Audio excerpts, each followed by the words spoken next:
喂，1、2、3、4，啊啊啊啊！哥哥你走西口，小妹妹我是南流。提起哥哥你走西口，小妹妹泪长流。走路你走大路，万不要走小路。大路上的那个人耳朵，拉花花结忧愁。哎，高潮来了啊！哥哥你走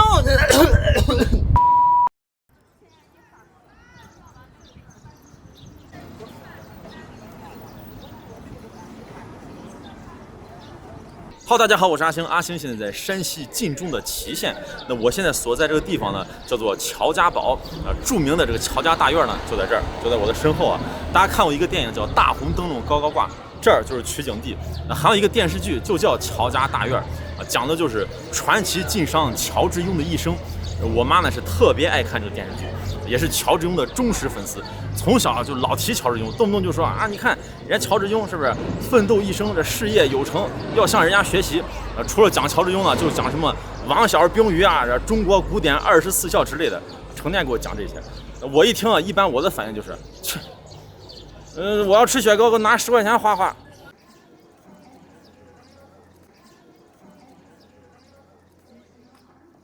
阿星刚才为啥唱《走西口》这首歌了？你看我身后这个塑像，这个雕塑啊，讲的就是走西口的一幕。这个驼队，很多晋商啊发家就靠着走西口。这个墙上还写着晋商精神。啥叫晋商精神呢？你看，诚实守信，开拓进取，和衷共济，务实经营等等等等。咱再说到这个老乔家，老乔家呢，其实啊是富了6代，但人家最早呢就是卖豆腐的一个豆腐摊儿。哎呀，这卖豆腐啊，你能修这么大的宅院？那后来呢，就是经营茶叶，在南方人家自己种茶，有自己的茶山啊。后来再经营票号，这才有了现在这个大院。有一句话这么说的，是皇家呢看故宫，民宅呢就欣赏这个老乔家。咱今天看一看这晋商乔老爷啊住的是个啥环境。来，这就是老乔家的全家福，怪不得人家家有钱啊，这叫奇人异象。为啥呢？你看，长得都3米左右，好像这比我都高。我也带个小妹，我也来这合个影。这都是本家。乔家大院的导览图，它总共呢分为6个院子，300多个房间，1万多平方米。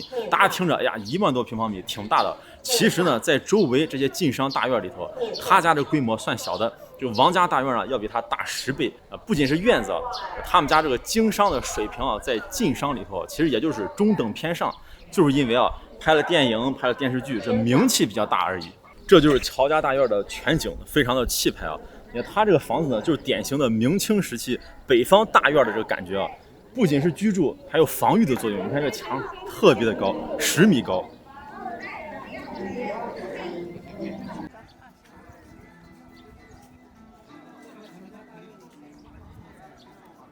一进乔家的大门呢，这儿啊就是一个影壁，这个影壁呢是个百兽图，就是100个不同形态的这个兽字。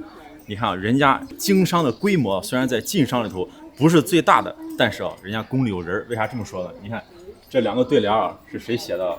宗堂，左宗棠。你觉得这就算宫里有人了吧？再看这儿，这个门上这2个对联，李鸿章。哎呀，太厉害！你觉得这2个大官，这算宫里有人了吧？再看上面那个匾啊，府中郎环，这是慈禧赠的。有人啊，确实宫里有人。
作为一个美食博主，我最感兴趣的就是老乔家这个厨房啊，你看这是厨房，他家有一个冰箱是啥呢？就在这儿，就地上这个是一个地窖，储存食物呀，储存肉，冬暖夏凉，这就像一个冰箱一样的。还有这锅长这样，在地上这小锅啊，这边还有大灶，以前就在这儿生火做饭。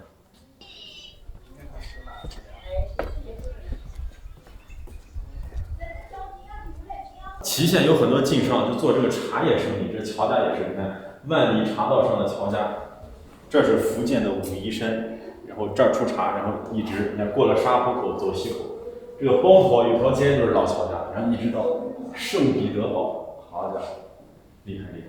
看这个匾慎俭德，这就是老乔家提醒他的子子孙孙，做生意要谨慎，要勤俭，要有德性。你看慎俭德这3个字多好！为啥每个院子里头都有一个缸，缸里头有水呢？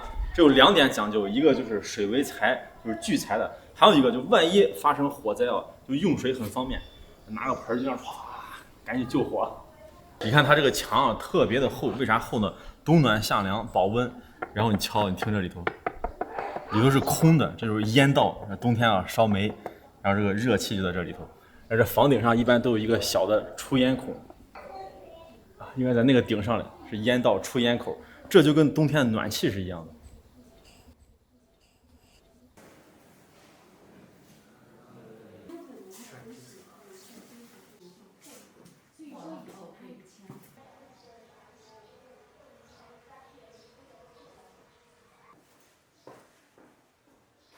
这晋商不仅是做大生意，还要做小生意的，这也叫晋商。你看这儿啊。这个是磨剪子，磨剪子嘞，讲在刀用的是啥？就是喇叭，这个是拨浪鼓，拨啷，这是卖布的。这儿呢是卖冰的，拿个这个叮叮当当的小钉锤儿。这个呢是烂布换碗，啊，吹的是鸡骨哨，鸡骨头做的，啾那种。我看这里头啊，最大的就是这个剃头担，剃头担子一头热。你看这儿应该是热水，这有小抽屉啊，里头放个剃刀啥的，还能洗脸。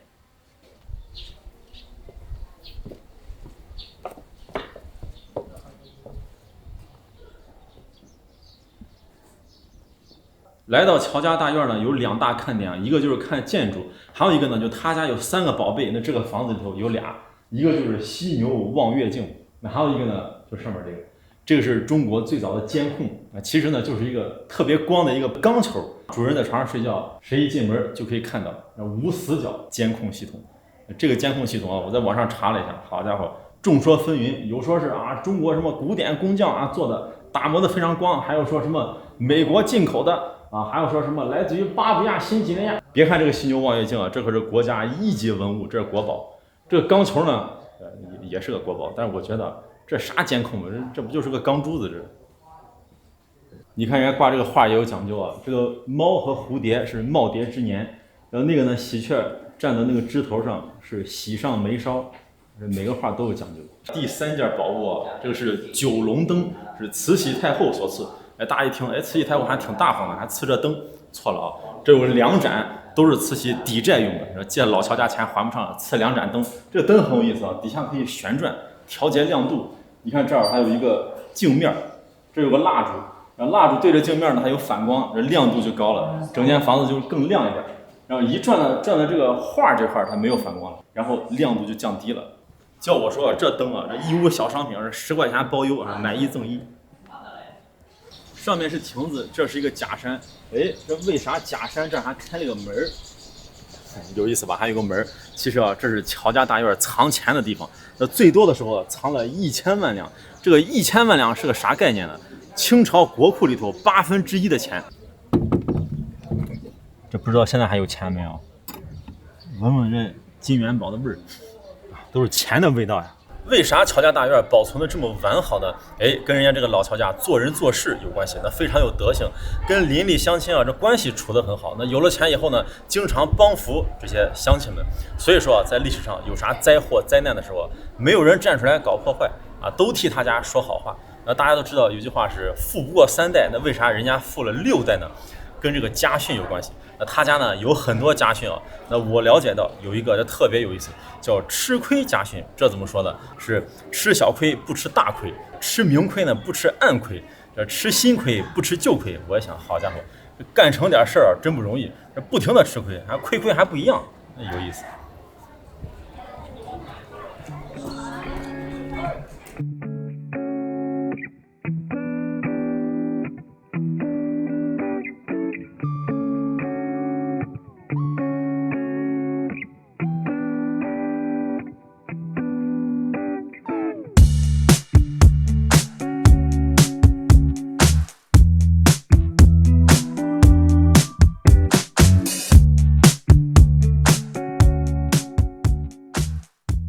逛完乔家大院呢，咱了解了晋商是如何发家的。来到山西啊，一定尝一尝晋菜。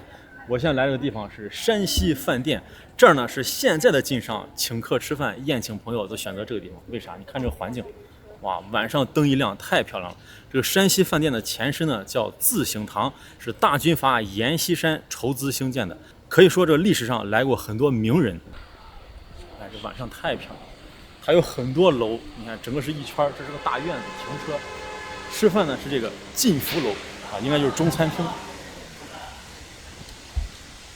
这真是大饭店啊，请客吃饭的地方，全是包间。那这个呢算是一个厅，这个厅有几张桌子？好吗？6张桌子。看这个菜单啊，菜单还是很精美，哇，这么厚。关键是啊，看见这种高清的照片啊，啥都想吃。哎，本来想点这个富山面包鸡。结果呢，要提前预定，没了就点这个盐府十字肉方啊，毕竟这儿以前是盐府的地盘。这个盐府十字肉方268，不便宜啊。这个菜单呢，就是丰俭由人，它有很贵的菜，也有很便宜的菜。比如这个油面靠姥姥来这必吃到238，为啥贵呢？就配了一个羊肉。然后你翻到最后，同样是油面靠姥姥，这个没羊肉的就48啊，咱就点这个。还点了菠菜刀削面啊，全是山西特色，15块钱一碗，然后糖醋丸子、平定过油肉。这个菜单相当专业哈，官府菜啊，还有粤菜、地方菜。这晋菜呢就分为官府菜，然后还有晋商私厨里的菜，还有呢就是市井民间的菜，3部分。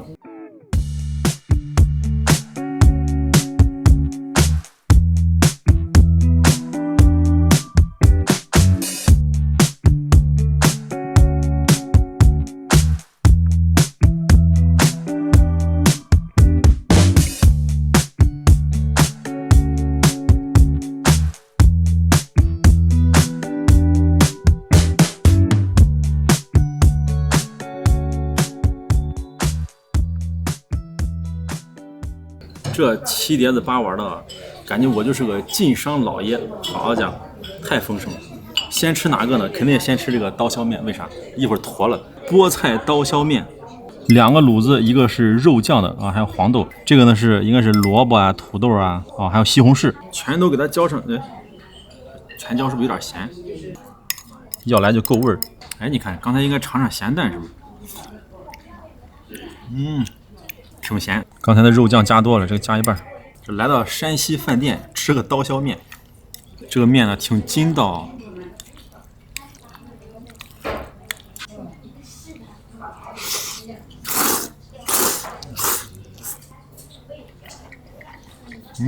味道不错，特别筋，这卤子好，肉酱很香。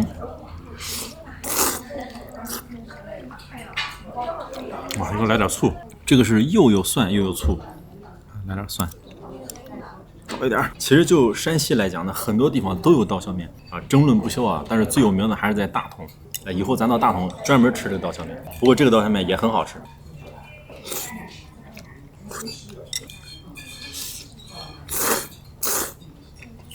山西这么多面啊，各种各样五花八门，但是呢，我给它分了一个类，一个呢就是麻烦型的，就是稍微麻烦型的，得动手；还有一个呢就是这种简单型的。这怎么说？你看这个刀削面，拿个刀啊，啪啪啪啪啪，然后呢，咱吃那个擦疙瘩啊，啪啪啪一擦就行，只要搞一个面团就 OK 了啊。还有呢就是剔尖啊，啪啪啪啪这样剔。其实呢说是简单啊，但是你得有这个技术，是不是？比如说这个刀削面，你看每一根都一样，哎，这就是技术。再比如说复杂的擀面，你得擀吧；拉面你得拉吧；切面你得切；扯面你得扯，这都比较复杂啊，还讲究点工序。这就是为啥山西人能把面玩成花样呢？就是各种面的形状，各种面的味道。但最有名的还是这个刀削面。为啥个刀削面最有名呢？其实来到这儿，这好吃的面可多了去了。吃完这碗面呢，再尝这个也是一个面食啊，油面烤姥姥。这不仅看着奇怪，这名字更奇怪。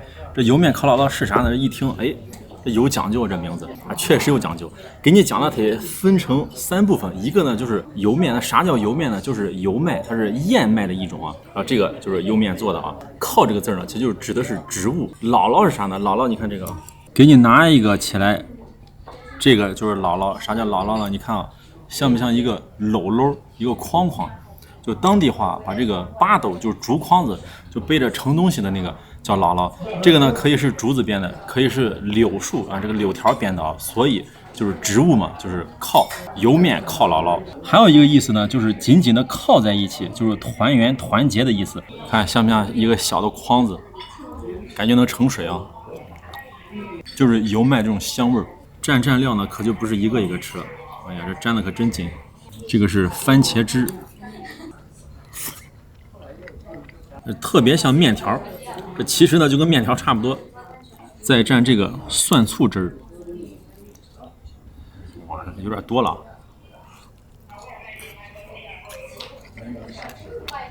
我喜欢这个蒜醋的，这个口味啊，像蘸面片。因为这个寓意呢就是团结的意思啊，所以说逢喜事的时候，就逢年过节啊，当地人都要吃这个。这个呢是特别的顶饱啊，特别的耐饥。有多顶饱呢？当地有句话这么说的：40里油面，30里高。那20里荞麦就饿断腰，啥意思？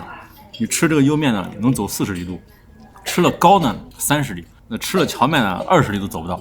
我一听吃了走40里啊，咱还是少吃点是吧？留着点肚子。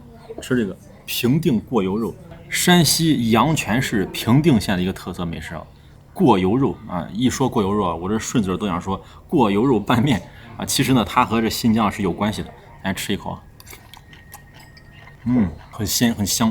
为啥有关系呢？因为最早的时候，就明清时期，晋商沿着丝绸之路来到了新疆做生意，就把这个过油肉就带了过去。带过去以后呢，就和当地的拌面结合在一块儿，就是过油肉拌面。然后阿星去新疆啊，就喜欢吃这个，好吃。但是新疆的过油肉拌面，但是新疆的过油肉呢，和山西的过油肉是不一样的。你看这里头啊，首先没辣椒，那有的也会放辣椒，但是呢，绝对没有西红柿。你要说这个传统的过油肉怎么做呢？在山西啊，已经找不见了。各地有各地的做法，整个山西啊，每个都不一样。但是啊，新疆的我觉得还挺统一的啊，就是什么辣椒啊、铁鸭子，还有番茄。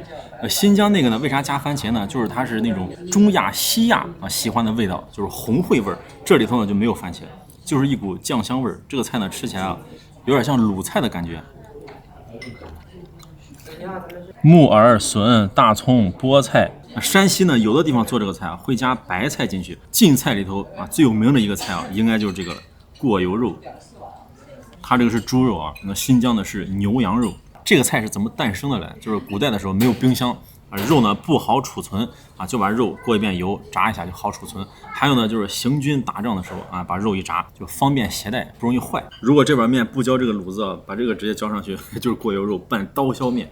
再尝这个4小碗，这个是丸子，这是扣肉，这个呢不是小酥肉，这是香菇炸的香菇，然后这个是海带丝儿。哇，这个肉看着很棒哦。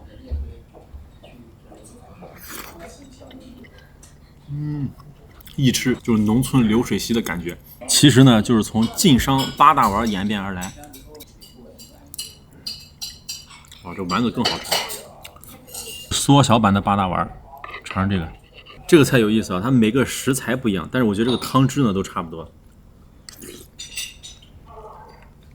哇，这香菇好香啊！你去这个乔家大院旅游啊，你出来之后有很多餐厅，这个餐厅呢主打的一个菜啊，家家户户就是晋商8大碗。我一听这8大碗，感觉跟陕西也差不多。其实这个山西菜呢和陕西菜就很像，比如说这个糖醋丸子，你看陕菜里头也有。那陕菜里头那个丸子呢稍微大一点，这个就是小的。哇，这个汁儿很好，糖醋的。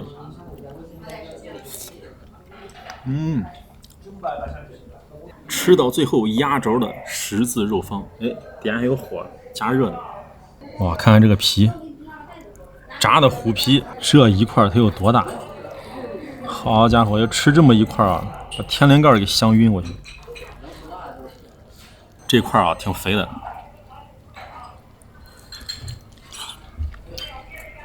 哇，超级香！这个口味像啥啊？有点像腊汁肉。哇，真想来个馍一夹。最多2块，3块今天就出不了这个门，太香了，香晕了。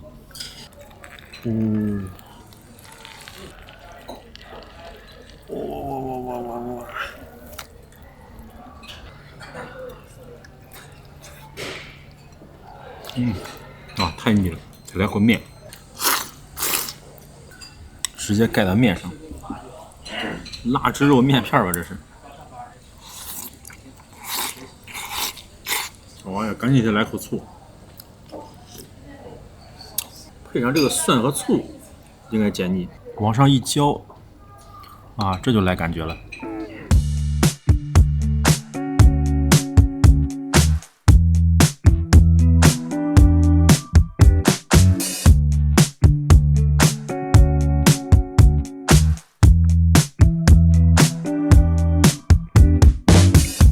山西饭店晋菜我就吃完了，菜品很精致，味道也不错。但是呢，它有大酒店的一个通病，啥通病呢？就是都是酒店味儿啊，缺少一点锅气。虽然缺少锅气，但是呢，环境良好，菜品很精致，摆盘呢也很美观。